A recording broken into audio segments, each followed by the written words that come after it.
इंतशारी टोले से कोई बातचीत नहीं हो सकती, जरूरी है 9 मई के मुल्जिमान को जल्द से जल्द सजा दें। इंतशारी टोला सिद्के दिल से कौम से माफ़ी मांगे।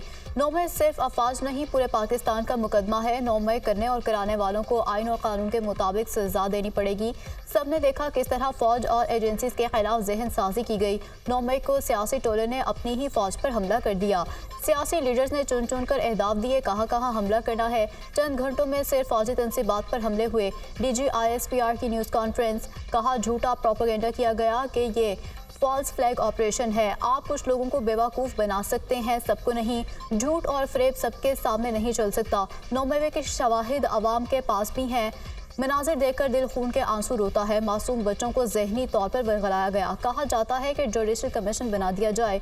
जुडिशल कमीशन उस पर बनता है जिसमें कोई इबाहम हो। जुडिशल कमीशन के लिए तैयार है, मामले की तह तक जाएं। लॉबिंग की गई, पाकिस्तान को कर्जा ना दिया जाए। वो कौन लोग थे जो इदारों के खिलाफ मुहिम चला रहे थे?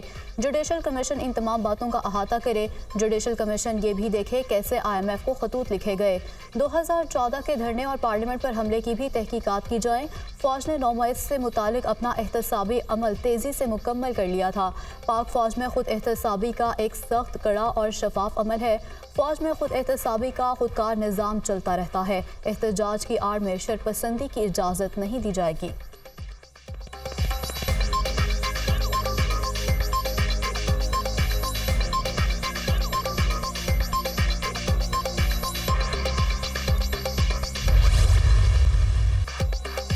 पाकिस्तान में जमहूरियत को कोई खतरा नहीं। इलेक्शन में फौज की मुदाखलत का कोई सबूत है तो आईनी फॉरम्स पर रखें।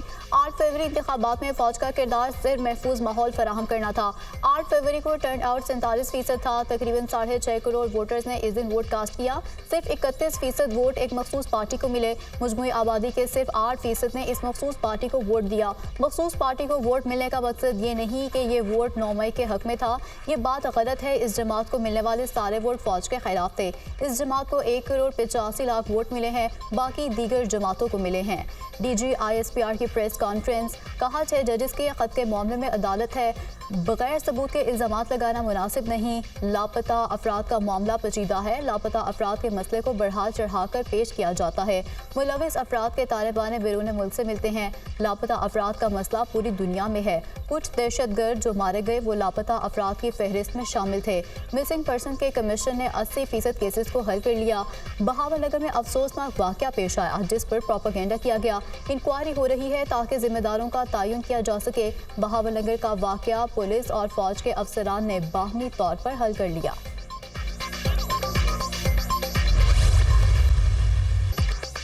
बशराम में डासो डैम पर काम करने वाले चीनी शहरियों पर खुदकुश हमले की मनसूबाबंदी अफगानिस्तान में की गई। खुदकुश बमबाद भी अफगान शहरी था। बशराम हमले का मकसद सीपैक और पाक चीन दोस्ती को सबोटाज करना था। तो शवाहिद मौजूद हैं। TTP के दहशतगर्द पाकिस्तान के खिलाफ अफगान सरजमीन इस्तेमाल कर रहे हैं। हालिया दहशतगर्दी के ताने बाने अफगानिस्तान से मिलते हैं। कई बार आगाह किया मगर कुछ नहीं हुआ। अफगान तालिबान ने दोहा मुआहिदे की पासदारी नहीं की। दहशतगर्दों और सहूलतकारों की सरकूबी के लिए हर हद तक जाएंगे। दहशतगर्दी के नेटवर्क को जड़ से फेंकने के लिए तैयार हैं। दहशतगर्दी की नाकाम कार्रवाइयां सिक्योरिटी फोर्सेस की कामयाबी का सबूत है।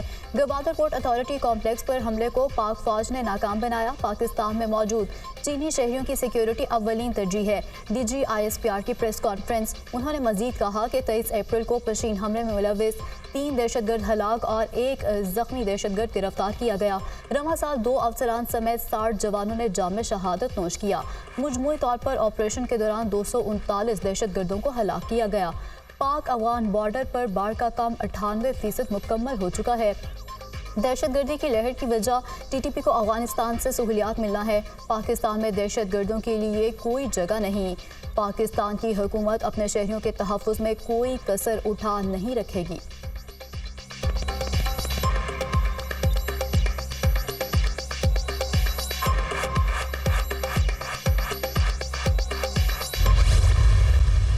पाकिस्तान ने खत्ते और अफगानिस्तान में अमन के लिए कोशिशें की। पाकिस्तान तवील अरसे से अफगान महाजरीन की मेज़बानी कर रहा है।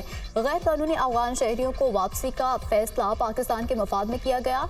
किसी भी मुल्क में गैर कानूनी तारकीन वतन को नकलो हरकत की इजाज़त नहीं। यहाँ से 5,63,000 से ज़ायद अफगान बाशिंदे जा चुके हैं। अब भी लाखों की तादाद में अफगान यहाँ मौजूद हैं। अमरीका भी ये दावा नहीं करता कि मेक्सिको से कोई गैर कानूनी आमदोरफ्त नहीं होती। पाकिस्तान ने अफगान ट्रांजिट ट्रेड को कभी सियासी मकासद के लिए इस्तेमाल नहीं किया। तजारत की आड़ में मनशियात, असला स्मगलिंग और गैर कानूनी तारकीन के दाखिले की इजाज़त नहीं दी जा सकती। भारत की जानिब से मशरकी सरहद पर हमें खतरात हैं। भारतीय फौज LOC पर मासूम शहरियों को निशाना बना रही है। भारत अपने अंदरूनी इंतशार से तवज्जो हटाने की कोशिश कर रहा है। हम कश्मीरी भाइयों की सफारती, सियासी और कानूनी हिमायत जारी रखेंगे। भारतीय सुप्रीम कोर्ट ने हुकूमत का लिखा हुआ फैसला पढ़कर सुनाया। तमाम तर मुश्किलात के बावजूद बहादुर कश्मीरियों की जद्दोजहद कामयाब होगी। फलस्तीनी भाइयों के मौक़िफ़ की हिमायत जारी रखेंगे। पाकिस्तान ने किसी को अड्डे दिए और ना ही देंगे। DG ISPR की न्यूज़ कॉन्फ्रेंस। सऊदी अरब पर रिजीम चेंज का इल्ज़ाम लगाना अफसोसनाक है। ये चाहते हैं कि मुल्क मुआशी तौर पर और हर लिहाज से नीचे जाए। सऊदी अरब पाकिस्तान की मैशत में सरमाकारी कर रहा है। क्या इस जमात ने IMF को इमदाद मशरूत करने के लिए ख़त नहीं लिखे? क्या इस सियासी सोच ने पाकिस्तान पर पाबंदियाँ लगाने के लिए लॉबिंग नहीं की? हम नहीं तो कुछ नहीं, ये वही सियासी सोच है कि पाकिस्तान को इमदाद ना दी जाए। DG ISPR की न्यूज़ कॉन्फ्रेंस। कहा, पाक फौज मुआशी तरक्की की हुकूमती कोशिशों की हिमायत करती है। स्मगलिंग, बिजली चोरी और मुनशियात के खिलाफ भी कार्रवाइयाँ जारी हैं। डिफेंस हाउसिंग अथॉरिटीज़ ने 23 अरब रुपए के टैक्स जमा कराए हैं। फौज के मातहत इदारों ने 260 अरब रुपए टैक्स जमा कराए। सिर्फ फौजी फाउंडेशन ने इदारों ने 223 अरब रुपए टैक्स जमा कराया।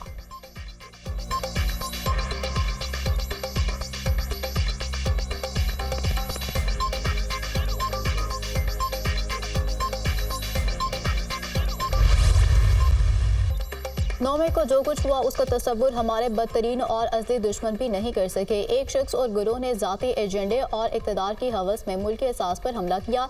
एक सोचे समझे मंसूबे पर अमल किया गया। नौमे के मंसूबा साजों और उस पर अमल करने वालों की कौम शनाख्त कर चुकी है। इनके नारों और ललकारों की बाज़गश इस दिन की याद दिलाती है कि इन किरदारों का फैसला आइन और कानून करेगा। वज़ीर दिफा ख्वाजा आसिफ।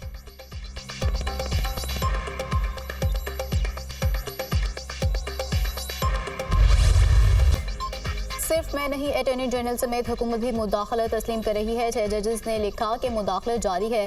सब मान रहे हैं कि मुदाखलत हो रही है। मुदाखलत ना फैज़ाबाद धरना केस से रुकी और ना किसी और चीज़ से। आप बताएं, ऐसा क्या डर पैदा किया जाए कि ये सिलसिला रुके? जस्टिस अतहर मिनल्ला का सदर सुप्रीम कोर्ट बार से मुकालमा। कहा, अटॉर्नी जनरल खुद मान चुके हैं कि 2018 में क्या कुछ हो रहा था। एक हाई कोर्ट ने यह भी कहा है कि मुदाखलत आइन के साथ खिलवाड़ है। हमने 74 साल झूठ बोला और सच छुपाया। सुप्रीम कोर्ट में इस्लामाबाद हाई कोर्ट के 6 जजेस के खत पर अस्कुत नोटिस केस की समाअत। जस्टिस जब्बार खान मंदुखैल ने कहा कि मुदाखलत हो रही है लेकिन हुकूमत कुछ नहीं कर रही। जजेस ने अपने खत में इंतहाई संगीन इल्जामात आयद किए। नुमाइंदा Pakistan bar council chief justice ने रिमार्क्स दिए कि ऐसे जजेस को नहीं होना चाहिए जो मुदाखलत देखकर कुछ नहीं करते।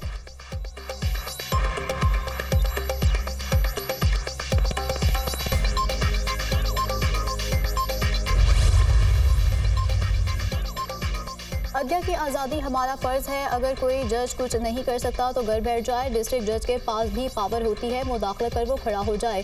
ज़्यादा से ज़्यादा इस जज को निकाल देंगे। इस मुल्क में जाबर आकर कहते हैं कि जो हम कहते हैं वो करो। ऐसे हीरो से जिन्होंने आगे से कहा खुदा हाफिज। सुप्रीम कोर्ट कोई हिदायत जारी करेगी तो उससे मातहत अदलिया कमज़ोर होगी। कहा जाएगा ऊपर से अहकामात हो रहे हैं। तनकीद और झूठ में बहुत बड़ा फ़र्क होता है। चीफ जस्टिस पाकिस्तान के रिमार्क्स। डर किस बात का है, आवाम के सामने सच बोलें। जस्टिस अतहर मिनल्ला का सदर सुप्रीम कोर्ट बार से मुकालमा। हाई कोर्ट भी माजी में मुदाखलत पर खामोश रही तो वो भी शरीक जुर्म है। सदर सुप्रीम कोर्ट बार। 3 नवंबर 2007 का इक़दाम सबसे बड़ी तौहीन अदालत थी लेकिन इस पर किसी को सज़ा नहीं मिली। 2019 से चीफ जस्टिस और मुझ पर तनकीद की जाती है लेकिन जज को तनकीद से बेपरवाह होकर काम करना चाहिए। जस्टिस अतहर मिनल्ला के रिमार्क्स। जस्टिस मुसर्रत हिलाली ने रिमार्क्स दिए कि जजेस को हल्फ के साथ दयानतदार होना चाहिए।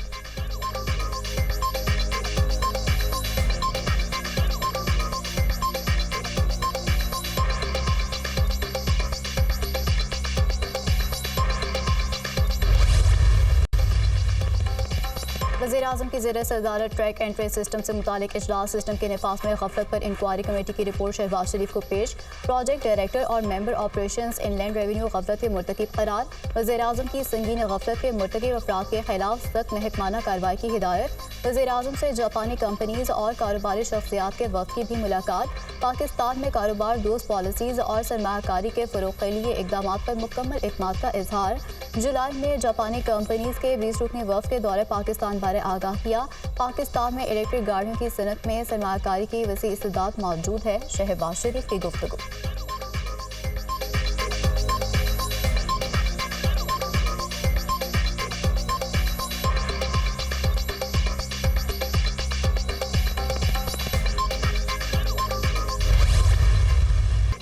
मेरे दौर में गंदम का जो फैसला हुआ उसकी पूरी जिम्मेदारी लेता हूँ। सूबों की तरफ से जो हदफ आया उसके मुताबिक गंदम दरामद की इजाज़त दी। गंदम की इम्पोर्ट कवायद और जवाबित से हुई। 18वीं तरमीम के बाद गंदम की खरीदारी का डेटा सूबे इकट्ठा करते हैं। सूबों की जानिब से दिए गए डेटा पर ECC में समरी आई। फूड सिक्योरिटी डिपार्टमेंट को गंदम की मुतवक्के पैदावार के हवाले से बताया गया। एक तरीका था हुकूमत गंदम दरामद करे, एक तरीका निजी शोबे को गंदम की दरामद की इजाज़त देना था। गंदम के मामले पर सेहतमंद बहस होनी चाहिए थी, जो नहीं हुई। 2019 में जिस कानून के तहत PTI हुकूमत ने गंदम दरामद की, उसी कानून के तहत हमने भी गंदम मंगवाई। अनवारुल हक काकड़ की न्यूज़ कॉन्फ्रेंस।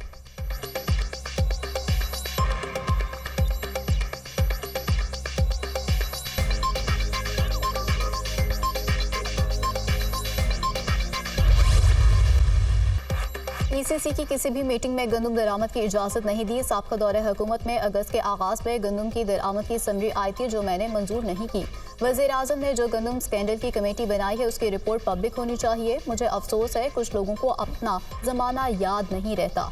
SIFC के तहत बैरूनी सरमाकारी के नताइज नज़र आ रहे हैं। पाकिस्तान अगर इसी रफ्तार से आगे चले तो हमारा मुस्तकबिल रोशन होगा। वज़ीर ख़ारजा इसहाक डार की न्यूज़ कॉन्फ्रेंस। मकबूजा कश्मीर का मामला भी गज़ा से मुख्तलिफ नहीं। मसला कश्मीर के हल तक खित्ते में अमन कायम नहीं होगा। भारत कश्मीर से अपनी अफवाज निकाले और गैर कानूनी कब्जा खत्म करे। गज़ा में फौरी जंगबंदी की जाए। वज़ीर ख़ारजा का मुतालबा।